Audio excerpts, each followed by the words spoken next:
By far, most weight is the adrenal glands and the inability to metabolize sugars. And we love starch. They promote starch. I saw that new food chart from the American Dietetics Association. Now, to me, the American Dietetics Association is an unscientific association. For me, they're bought and paid for. To come out with these ridiculous things. They still have dairy up there. Nobody. You're supposed to be weaned, guys, after age 2. Homo sapien weaning of milk is at age 2 if it's from your mother. No species crosses so radically into such a cow's milk, which a cow can get, 900 pounds in a year, and our little babies, no way. No way do we deal with that heavily a concentrated milk. But if you cook these things, you take an alkaline food source and make it an acid mucus forming protein. That's radical chemistry to the human body. And then they had grains and proteins. Well, the body can't even use proteins. I find that amazing that people push proteins, and I see this in gyms all around the country. I got to have my protein. Well, your body can't use protein, guys. Sorry, so why eat it? It just acidifies the body, hurts the kidneys, hurts the bowels. Number one, colon cancer, of course, for generations now lung, but colon cancer, there's been report after report linking colon cancer to protein diets, and the kidneys go slamming on proteins.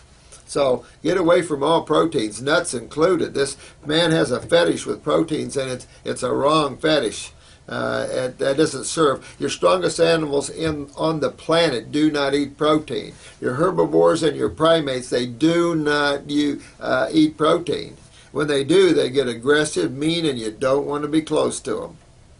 The chronic obstructive lung problem goes right along with the adrenal glands. That's the autonomic nervous system. That separates you from pneumonia and asthma on. Asthma on is a neurological weakness. I think I covered that in my lungs and mucus one. But that's the autonomic nervous system. You've got to fix your adrenals, and they sit right on top of the kidneys. You're going to see your lymph system going bad. You're going to hold water and be bloaty from that. That's all all acidosis. What else you got going on here, man? A diabetic, again, that goes right back to the adrenals if it's type 2. Hypo, which is hypoglycemia or hyperglycemia, that's type 2. That's all the adrenal glands. That's sugar metabolism. Type 1, you're going to the pancreas. But again, in one of the videos I pointed out, it can be the nervous system in the pancreas that can give you type 1. That would fall into adrenal weakness, and because that's the autonomic in the pancreas. And here we've got this. In time, you'll get used to all these words and get used to the body, and you guys will be good. You guys will be on, and you'll be able to heal anything, and these guys spending 10 years in school will sit there with egg on their face. But if you can do all raw, do all raw. Mostly when you're real big like that, hard to do all raw. So if you can't do all raw, do some cooked vegetables. Don't try to push yourself and create conflict, because you want this to be a happy time. You want this to be a fun time. Remember, you're putting a smiley face on 100 trillion cells. And do it the best you can, because with weak adrenals, you have the emotional component. And if you have a thyroid parathyroid, then you have a self-image problem. And you have a calcium metabolism problem, which is going to give you some depression. So go slow and work through these if you can. If you need help, the clinic will be glad to help you in these respects. This is why I use glandulars, because we're getting into some chronic adrenals and thyroid parathyroid weakness. You always check to see if pituitary, not to confuse you on that. Thanks for the neuroscientist. I'm in love with science. I love science. I don't know what pharmaceutical science is. I call it pseudoscience, because I don't know where these guys come from. But chemistry and physics rule, and one has to put chemistry and physics. I think when we look at chemistry, we have to put chemistry in context with physics. And physics is more holistic looking, especially quantum physics. So important to merge these two with some spirituality. Spirituality sees the world as one, not as isolated entities. And so the intellectual mind sees things as isolates. The problem with isolates is they have side effects. and there's more power, more strength in the whole than there are in its parts. So that's the problem with science. It's important to always keep science objectively and in an observed state, because this biosphere is already here. The largest lab we have access to is planet Earth and the universe. It's not like we create these things. The God already did. We're just in an observation mode figuring out how it did it. And we need to learn the laws of nature, because especially the strong survive, the weak are consumed. That one applies cellularly too, guys, and that's why you never weaken the cells in your body. That's where virals come in. And I think I did one on viruses and the like. Again, on the leukemia guy, keep going. Dig in with a lot of grapes. Keep fruit flowing through that blood. If you want to pop some greens, but do the parsley, the dandelions, and the beets. It'll help you with that. So I think I've just about answered most of these. I appreciate your good comments, guys. I really do. It always helps me to build me up too, you know, because I'm always dealing in people's problems.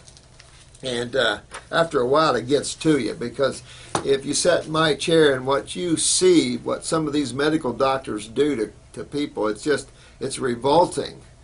Especially that poor Trevor, where they tied his stomach around his esophagus because he was throwing up, because he had a little pancreas or a little liver and gallbladder weakness, and kids don't deal well on high fat and high protein formulas anyway. This is the problem. We're making all the kids fat. There's no muscle anymore on kids. And so the things they do, Botox treatments in the rectum when babies can't poop. I mean, this is what's happening. They're smoking more than something in the back room. Yes, calcium utilization. The utilization of everything. Magnesium, the whole 9 yards. You're back at the adrenal gland doorway here. And very important. And this is why it's hard to deal with calcium and magnesium, because you have the little brother phosphorus, and then everybody else is related too. Chemistry is already complete. If you can look at chemistry in this universe, it's like a packed room full of people. You can't play with chemistry, and I do try to touch that in all these videos, that don't isolate chemistry and expect to be well. Use the herbs, because I do touch that in this video coming up for you on detoxification and the intelligence plants have. I love that one about the airport where this university, this doctorate female, I love her, where her plants are smarter than dogs. She's trained her plants to change colors when they determine certain chemicals, and she says they're more accurate than dogs. I love it.